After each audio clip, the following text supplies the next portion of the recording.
গঙ্গা নদী একসময় স্বর্গে ছিলেন।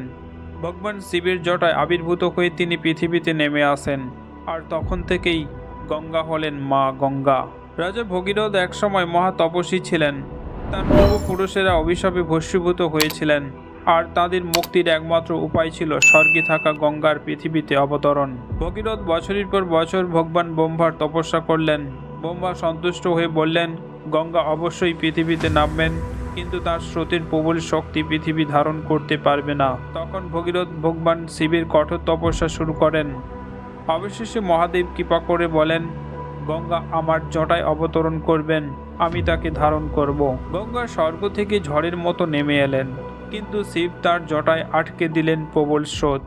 তারপর শিব ধীরে ধীরে গঙ্গাকে মুক্ত করলেন, আর তিনি ভগীরথের অনুসরণে পৃথিবীর পথে বয়ে চললেন। শেষ পর্যন্ত গঙ্গা পবিত্র জলে ভগীরথের পূর্বপুরুষদের মুক্তি হল। আর সেই থেকে গঙ্গা শুধু নদী নয়, তিনি হলেন মা, যিনি মুক্তি ও পবিত্রতার প্রতীক। এই কাহিনী আমাদের শেখায়, অটল চেষ্টা ও ভক্তি অসম্ভবকেও সম্ভব করে। গঙ্গার মতো পবিত্র শক্তি আজও আমাদের মনে করিয়ে দেয়, ভক্তির জলে সকল পাপ ধুয়ে যায়।